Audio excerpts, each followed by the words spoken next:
महामंडलेश्वर स्वामी कैलाशनंद गिरी जी महाराज 10 दिवसीय आध्यात्मिक भ्रमण पर नेपाल पहुंचे। यह भ्रमण आध्यात्मिक एवं सांस्कृतिक भ्रमण बताया जा रहा है। नेपाल के बहरवा स्थित गौतम बुद्ध इंटरनेशनल एयरपोर्ट पर स्वामी कैलाशानंद गिरी जी महाराज का हुआ भव्य स्वागत।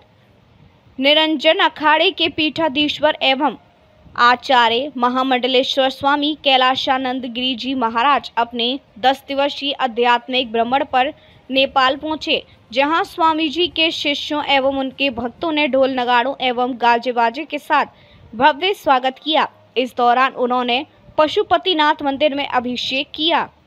पूज्य स्वामी कैलाशानंद गिरी जी महाराज ने कहा कि हमारी ये यात्रा धार्मिक एवं सांस्कृतिक यात्रा है। उन्होंने स्वागत से अभिभूत होते हुए कहा कि भारत और नेपाल से मैत्री संबंध सदियों पुरानी है। दोनों देशों के बीच रोटी बेटी का संबंध है, इसे और मजबूत करने की आवश्यकता है। स्वामी जी ने कहा कि दोनों देशों की संस्कृति, सभ्यता, हिंदुत्व और सनातन एक है, इसको अक्षुण्ण बनाए रखने की जरूरत है। भारत नेपाल के जो रिश्ते हैं वो और भी मजबूत हो। सनातन की परंपरा, हिंदुत्व की परंपरा, मौलिक परंपरा कभी भी कमजोर ना हो, इसके लिए हम सभी को एक रहना होगा। नेपाल का जो हमारा 10 दिवसीय भ्रमण है वो एक आध्यात्मिक भ्रमण है और आध्यात्मिक भ्रमण में हमने काठमांडू सबसे पहले पशुपतिनाथ जी का हमने अभिषेक किया। अभिषेक के साथ साथ हमने मैं महादेव का उपासक हूँ। मैंने महादेव से प्रार्थना किया कि नेपाल और भारत का जो मैत्रीय भाव है और बढ़े और नेपाल में सकुशलता है। नेपाल में जो सनातन की परंपरा है, हिंदुत्व की परंपरा है और नेपाल एक धार्मिक देश है, नेपाल एक देवभूमि है, वो उसमें कभी कमी ना हो, वो वृद्धि की ओर जाए और उसको लेकर के हमने पशुपतिनाथ भगवान से प्रार्थना किया। और ये 10 दिवसीय जो कार्यक्रम हमारा है उस कार्यक्रम के संयोजक हमारे शिष्य के शर्मा जी हैं, हमारे MP साहब प्रमोद यादव जी हैं, हमारे बालकृष्ण खाड़ जी गृह मंत्री जी हैं। तो ये पूरी जो प्रवास हमारी यात्रा है वो एक धार्मिक यात्रा के साथ साथ पारंपरिक यात्रा भी है और व्यवस्थित यात्रा भी है। तो सबसे पहले मैं काठमांडू आया, पशुपतिनाथ जी का अभिषेक करके मैं पोखरा गया। पोखरा में कोटि होम हो रहा है। उस कोटि होम के जो आयोजक हैं उन्होंने शर्मा जी के माध्यम से मुझे आमंत्रित किया था। मैं उस कार्यक्रम में गया, मैंने उस कार्यक्रम का उद्घाटन किया और फिर हम दामोदर कुंड गए। दामोदर कुंड में हमने जाकर के अभिषेक किया, पूजन किया, जप किया और इतिहास में पहली बार 39 मिनट मैं दामोदर कुंड में रुका और मेरा हेलीकॉप्टर वहाँ रुका। तो मुझे लगता है ये देवभूमि होने के कारण ये चमत्कार हुआ। और उसके बाद आज मैं भैरवा आया हूँ। आज और कल 2 दिन का प्रवास हमारा भैरवा में है।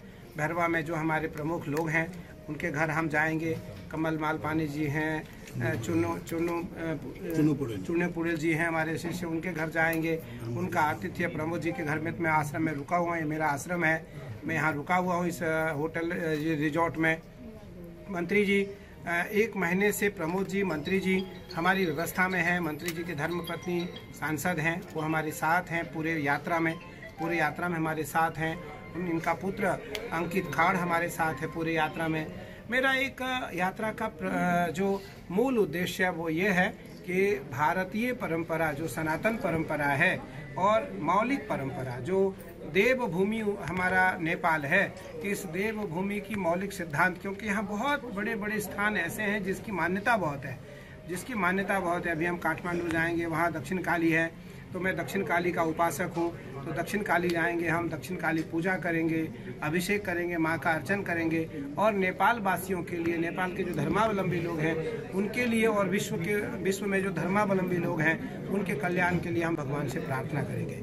एक दूसरा विषय ये है कि भारत और नेपाल का मैत्रीय भाव और बढ़े, इसमें और वृद्धि हो, इसमें कमी नहीं आनी चाहिए, वृद्धि हो। इसके लिए नेपाल सरकार के जो प्रमुख लोग हैं, मैं अभी गृह मंत्री जी से कह रहा था, इसकी आप अगुवाई करें और भारत के अधिकतर लोग यहाँ आए और वो मुक्तिनाथ जाएं, दामोदर कुंड जाए, पशुपतिनाथ जी आए, गोसाई कुंड जाए, जो प्रमुख स्थान है, क्योंकि मानसरोवर कैलाश की यात्रा भी नेपाल होते हुए ही जाना पड़ता है।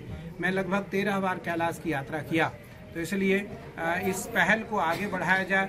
और इस पहल को अभी आपने देखा, मैं एयरपोर्ट उतरा, मैं पोखरा से आया, भैरवा में प्रमोद यादव जी हमारे बहुत प्रिय शिष्य हैं, और इन्होंने मंत्री जी हमारे प्रिय शिष्य हैं, मंत्री जी ने सबने मिल करके हमारा भव्य स्वागत किया, और हम वहाँ से यहाँ स्वागत करके हमें इस रिजॉर्ट में लाए।